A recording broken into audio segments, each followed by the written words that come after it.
আসসালামু আলাইকুম। আজকে আপনাদের ক্লাসের বিষয় হচ্ছে সার্চ ইঞ্জিন মার্কেটিং এর প্রথম যে টপিকটা গুগল মার্কেটিং এর প্রথম ক্লাস কিওয়ার্ড রিসার্চ, এবং কিওয়ার্ড রিসার্চ আমরা দুইটি ক্লাসের মাধ্যমে নিব, কমপ্লিট করব। তো আজকে আমি যেটি ফার্স্ট অফ অল দেখাবো হচ্ছে কিওয়ার্ড রিসার্চ। যেহেতু আমাদের করতে হবে বা অ্যাডস ক্যাম্পেইন এর কাজগুলোও করতে হবে, এর জন্য আমাদের আগে একটা গুগল অ্যাডস অ্যাকাউন্ট দরকার। তো এখন আমরা দেখব কিভাবে গুগল অ্যাডস অ্যাকাউন্ট ক্রিয়েট করব আমার জন্য অথবা ক্লায়েন্টের জন্য। এর জন্য আপনাদের একটা টু স্টেপ ভেরিফিকেশন অন করা অ্যাকাউন্ট লাগবে, যেটাতে টু স্টেপ ভেরিফিকেশন অন থাকতে হবে। তো এর জন্য আমি চলে যাব ads.google.com।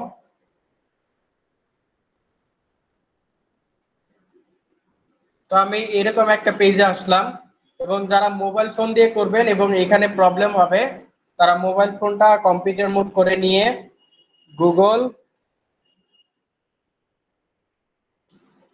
এমসিসি অ্যাকাউন্ট এটা লিখে আসবেন। তো ফার্স্ট অফ অল আমি এখানে আসলাম, আসার পরে ক্লিক করবো একটা নিউ অ্যাকাউন্ট ক্রিয়েট করার জন্য। এখানে আমার পূর্বে তিনটা অ্যাকাউন্ট ক্রিয়েট করা আছে, তো আমি একটা নিউ অ্যাকাউন্ট ক্রিয়েট করে দেখাই, যে গুগল অ্যাডস অ্যাকাউন্ট নিউ, যেটা আমি নিউ ক্রিয়েট করব। তো নিউ ক্রিয়েট করতে গেলে আমার কি দরকার হবে আমি দেখাই দিচ্ছি, জাস্ট ওয়েট করেন। আপনার জন্য হোক ক্লায়েন্টের জন্য হোক দুইটাই পারবেন। আচ্ছা, তো আমরা যখন অ্যাডস ক্যাম্পেইন করতে যাই আমাদের ক্ষেত্রে মেইনলি যে প্রবলেমটা দেখা দেয়, যে ফার্স্ট অফ অল আমাদের একটা অ্যাডস ক্যাম্পেইন ক্রিয়েট করতে হয়। তো যেহেতু আপনারা এখনো কিছু বোঝেনই না, আর আমরা চাই বা অনেকেই অধিকাংশ ক্ষেত্রেই অ্যাডস ক্যাম্পেইন ছাড়া একটা অ্যাকাউন্ট ক্রিয়েট করতে হয়, কারণ আপনি এখানে সকল রিসার্চ বোঝেন না, কোনটার অপশনটা কি বোঝেন না। আর আপনি যদি এখনই এখানে অ্যাডস ক্যাম্পেইন বা ক্যাম্পেইন রান করেন, তাহলে তো আপনি ভালো রেজাল্ট পাবেন না। আগে তো আমরা যেমন ফেসবুক মার্কেটিং এর ক্লাসে বিজনেস বিজনেস ম্যানেজারের সকল তথ্য দেখেছি, দেন তারপরে গিয়েছি ফেসবুক অ্যাডস ক্যাম্পেইন এ। ঠিক এখানেও আমরা সকল কিছু সেটআপ দেখবো, তারপরে অ্যাডস ক্যাম্পেইন এ যাব। তো এই ক্ষেত্রে বলে যে অ্যাডস ক্যাম্পেইন ক্রিয়েট করতে, তো আমরা যেটাতে যাব দেখেন, একদম এখানে অপশন দেখতে পাচ্ছেন স্কিপ ক্যাম্পেইন ক্রিয়েশন। তো আমি ক্যাম্পেইনটা ক্রিয়েশন স্কিপ করে দিলাম। এখন হচ্ছে বিলিং কান্ট্রি, এই অপশনটাতে আমার আসতে হবে। তো যারা এইভাবে আসতে পারবেন না, মোবাইল ফোন দিয়ে এমসিসি অ্যাকাউন্ট লিখে সার্চ করার পরে যে manage client campaign and manager account, এইখান থেকে ক্রিয়েট ম্যানেজার অ্যাকাউন্ট করেও আপনারা মোবাইল ফোন দিয়েও কিন্তু যে পেজে আসতে পারেন। তো এখানে যেহেতু আমার অলরেডি ক্রিয়েট করা আছে, তারা হয়তোবা আমার নিউ ওই আগের অ্যাকাউন্টে নিয়ে যাবে। যে এখানে অলরেডি চলে আসছি, দেখেন এখানে কিন্তু অলরেডি চলে আসছি। তো মেইনলি আমাদের একটা নিউ করে আমরা এই যে দেখেন এখানে যে পেজে আছি, এখানে ঠিক একই পেজে আছি। তো আমরা একটা যেটা থেকেই হোক আমরা একটা অ্যাকাউন্ট ক্রিয়েট করে নিব, যে কোনো আমরা একটা দিয়ে দেখাই। আচ্ছা, বিলিং কান্ট্রি, এটা যদি ক্লায়েন্টের জন্য করেন, সাপোজ ক্লায়েন্ট বসবাস করে ইউনাইটেড স্টেটে বা ইউএসএ তে, তো ক্লায়েন্টের জন্য যদি করেন তাহলে তার দেশ মেইনলি হচ্ছে কান্ট্রি নেম,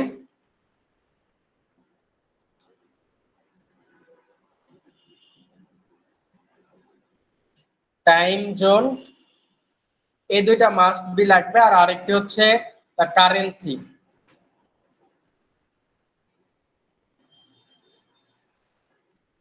মেইনলি হয়তো বা বানান ভুল থাকতে পারে। আচ্ছা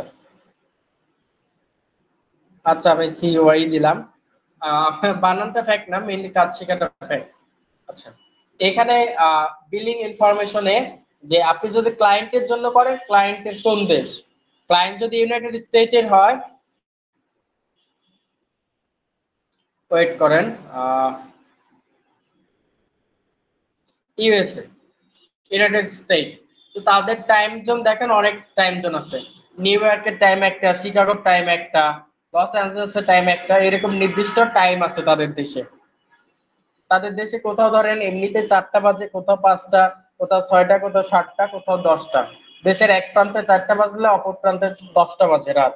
মানে এইরকম হয়, এরকম টাইমের পার্থক্য হয়, দেশ অনেক বড় এই জন্য। এটা হচ্ছে ক্লায়েন্ট কোন অঞ্চলে থাকে সেটা টাইম জোন, এটা ক্লায়েন্টকে বললেই বলে দিবে এটা কোন অঞ্চলের টাইম জোন কত, বা ক্লায়েন্ট যে এরিয়ার নাম বলবে সেই এরিয়ার নাম দিয়ে আপনি গুগলে সার্চ করে টাইম জোন লিখলে হবে। বাংলাদেশি টাইম জোন ধরেন আমি যদি বলি ঢাকা টাইম জোন,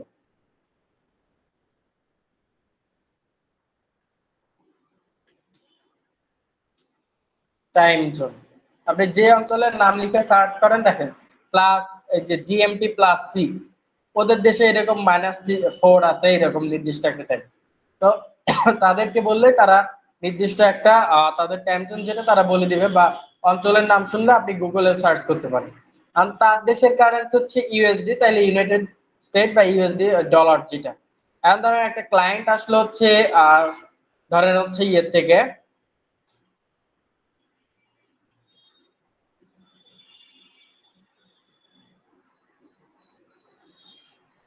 ধরেন বাংলাদেশি একটা ক্লায়েন্ট বা আপনি আপনার জন্য অ্যাকাউন্ট ক্রিয়েট করতেছেন, তো সেই ক্ষেত্রে আমি বাংলাদেশ দিয়ে দেখাই, দেখি ওয়েট করেন। Bangladesh, Bangladeshi time zone automatically নিয়ে নিছে, বাট কারেন্সি কি বাংলাদেশি হচ্ছে বিডিটি বা বাংলাদেশি টাকা, বাট এখানে বাংলাদেশি টাকাটা তারা নেয় না ডিরেক্টলি। তো সেই ক্ষেত্রে আমরা যেটা করব সেটা হচ্ছে ইউএস ডলার, যেহেতু ইন্টারন্যাশনাল একটা কারেন্সি, ইউএস ডলারে আমরা পেমেন্ট নিয়ে থাকি, আমরা ইউএস ডলারটাই বাংলাদেশের জন্য সিলেক্ট করব। তো দেখেন অল্প কিছু কয়েকটা দেশের জন্য এখানে কারেন্সি সিলেক্ট করা, সাউথ আফ্রিকা, দেন এটা জানি না আমি কি, Vietnam, oh sorry Vietnam, US dollar, Taiwan, এইগুলো হচ্ছে মেইনলি ওরা প্রচুর পরিমাণে অ্যাডস ক্যাম্পেইন রান করিয়ে থাকে গুগলে, ফিলিপাইন, ভিয়েতনাম, তাইওয়ান এরা। তো বাংলাদেশি যেহেতু নাই, তো আমি এখানে ইউএস ডলারটাই ইউজ করব। তো এখানে আপনি যদি তাদের থেকে মেইল পেতে চান, এই যে yes send mail performance tips promotion offer, এটা আমার এটা দরকার নাই, আমি এক্সট্রা মেল চাচ্ছি না, তাই নো দিয়ে সাবমিট করে দিব। ক্লায়েন্টের যদি হয় তাহলে ক্লায়েন্টের তথ্য দিয়ে জাস্ট আপনারা সাবমিট করে দিবেন, তাহলেই যে explore your account, then you can see a new business Google ads account. তো আমরা দেখলাম কিভাবে গুগলের অ্যাডস অ্যাকাউন্ট ক্রিয়েট করতে হয়। তো এরপরের ধাপে আমরা যেটি দেখব সেটি হচ্ছে যে কিভাবে কিওয়ার্ড রিসার্চটা আমরা করব। আমরা ইতিমধ্যে শেষ করেছি কিভাবে গুগল অ্যাডস অ্যাকাউন্ট ক্রিয়েট করতে হয়। তো এটা ছিল এই পর্যন্তই। আর এখন আমরা দেখব যে কিভাবে কিওয়ার্ড রিসার্চ করতে হয়। তো অ্যাডস অ্যাকাউন্ট ক্রিয়েশনের পরবর্তীতে আমরা চলে আসব হচ্ছে এই যে টুলস এন্ড সেটিং। তার আগে আমরা আরো কিছু কাজটা দেখে নিই। টুলস এন্ড সেটিং এ ক্লিক করব। আপনারা যেমন কিছুটা তুলনা করতে পারেন, এটা সামথিং কিছুটা মিল পাবেন যারা Facebook business manager, Facebook business ম্যানেজারের কাজটা কমপ্লিটলি শিখেছেন। তার আপনারা মনে করেন তৃতীয় ক্লাসে আপনাদের কি দেখানো হয়েছিল, business manager setup, create setup, admin access দেওয়া নেওয়া করা দেখানো হয়েছিল, ঠিক এই কাজটাও একই রকমই। আমরা গুগলের যে কাজটা করব সেটা হচ্ছে দেখেন, ফার্স্ট অফ অল এটা হচ্ছে আমাদের হোম পেজ। আমরা যেমন ওই যে সেটিং এর হোম পেজ দেখতাম বিজনেস ম্যানেজারে, এটা হচ্ছে এখানকার হোম পেজ। হোম পেজে আসার পরে টুলস এন্ড সেটিং অপশনের আন্ডারে দেখেন এইখানে আমি যদি দেখি আমাদের বিলিং সেটআপ আছে, দেন আরো কিছু তথ্যগুলো এইদিকে আছে। বিলিং সেটআপে আমরা দেখতে পারি, তো ধরেন অলরেডি ক্লায়েন্টের অ্যাকাউন্ট এটা খোলা আছে, এটা ধরেন ক্লায়েন্টের অ্যাকাউন্ট। তো আপনাদের মধ্যে ধরেন আমি শাহ আলী প্রধান ভাইকে এটার অ্যাডমিন দিতে যাচ্ছি, যে উনি আমার এইটাতে এসে আমার কাজগুলো করে দিবে, অ্যাডস ক্যাম্পেইন রান করে দিবে, বা YouTube ads, video ads, search ads, display ads, এই কাজগুলো উনি করে দিবে। তো সেই ক্ষেত্রে আমি ওনাকে অ্যাডমিন অ্যাক্সেস দিব। তো অ্যাডমিন অ্যাক্সেস দিতে হলে আমার যা করতে হবে, ফার্স্ট অফ অল আমি ওনাকে হচ্ছে এটা করব, দেখেন অ্যাক্সেস দিব কিভাবে। টুলস এন্ড সেটিং এর আন্ডার থেকে দেখেন এই যে অ্যাক্সেস এন্ড সিকিউরিটি, এখানে যদি আমি আসি,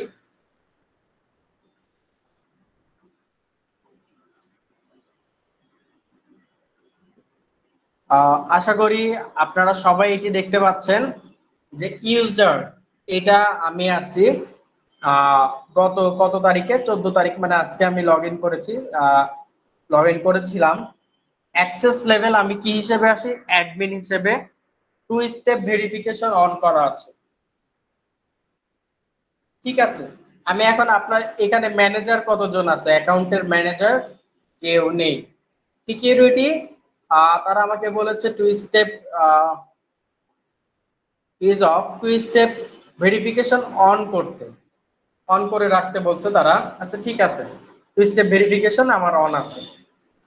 তো এইখানে আমি আসার পরে আমি আপনাদের মধ্যে একজনকে অ্যাডমিন দিব। আচ্ছা, এখানে অ্যাক্সেস দিব, অ্যাক্সেস এর আন্ডারে কি কি থাকে আমি একটু দেখাই দিই আবার। নিউ করে এখানে, আচ্ছা নিউ করে জাস্ট একটু ওয়েট করেন, এক্সপ্লোর ইওর অ্যাকাউন্ট। আচ্ছা এইখান থেকে আমি আসলাম এই যে যে অ্যাক্সেস এন্ড সিকিউরিটি, এখানে আমি আছি অ্যাডমিন। এই যে প্লাসে ক্লিক করলে আপনাদের কিছু অ্যাক্সেস দেওয়া যাবে। এই যে email only, billing information, read only, standard admin. Ads campaign রানের জন্য আপনাদের যেটি দরকার হবে স্ট্যান্ডার্ড অ্যাক্সেস অথবা অ্যাডমিন অ্যাক্সেস। আপনি ক্লায়েন্টের থেকে স্ট্যান্ডার্ড অথবা অ্যাডমিন অ্যাক্সেসটা নেবেন। ধরেন আপনাদের এখানকার একজনের ইমেইলের ইয়েটা হচ্ছে,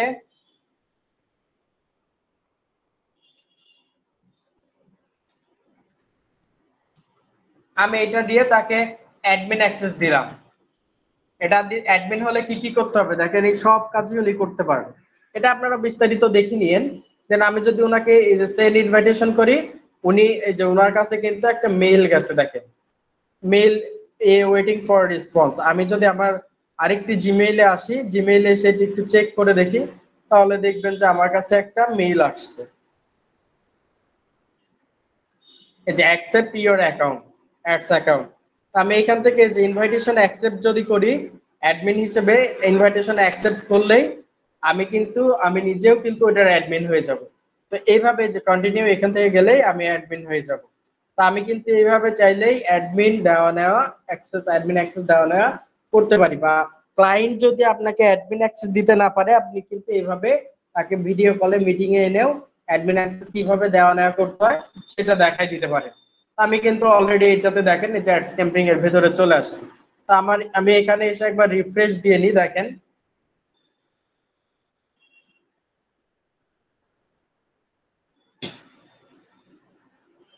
এখন দেখেন অ্যাডমিন, দেখেন যে এখানে আরেকটি মেইল কানেক্টেড হয়েছে, অ্যাক্সেস লেভেল দেখেন উনিও কিন্তু অ্যাডমিন। ইনভাইট কি করেছে, আমি করেছি। রিমুভ অ্যাক্সেস করলে অ্যাক্সেস রিমুভ হবে, তো আমি ক্যান্সেল রিমুভ করতে চাচ্ছি না। তো আমার কাজ কিন্তু এখানে শেষ। তো তারা বলতেছে পেমেন্ট ইনফোতে কিছু দেখতে, পেমেন্ট ইনফোতে গিয়ে আমি বিলিং এর কিছু তথ্য দেখি, সামারিতে আসি।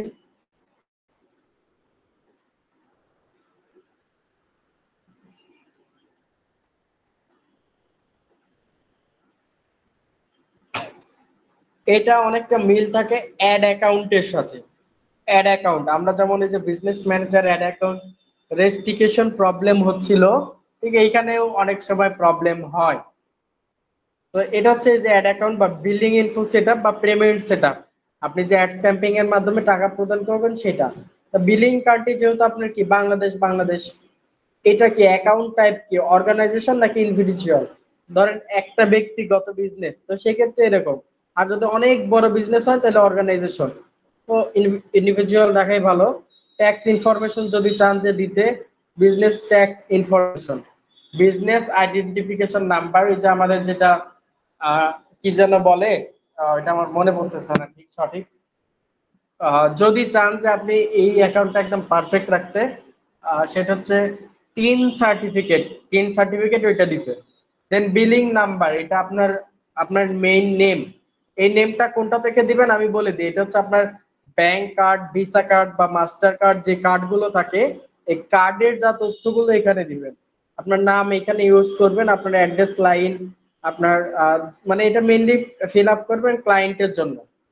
তার city, postal code, phone number, how how how you payment, payment manually, payment automatically, আমরা অটোমেটিকলি রাখবো। তারপরে হচ্ছে কার্ডের নাম্বার এখানে ইউজ করব, ডেট ভ্যালিডিটি, কার্ডের অপর পাশে সিভিসি থাকে, কার্ড হোল্ডার নেম, কার্ড হোল্ডারের নাম এটা দিব। সরি, এইখানে হচ্ছে কার্ড হোল্ডারের নাম দিব।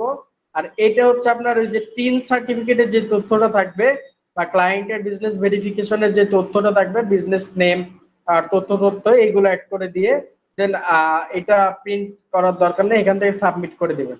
সাবমিট করে দিলেই ক্লায়েন্টের তথ্য দিয়ে যখন সাবমিট করে দিবেন হয়ে যাবে। তা আমরা এখান থেকে আমাদের আর কাজগুলো যেগুলো আছে সেগুলো দেখব। আমরা আবার হোম পেজে আসি।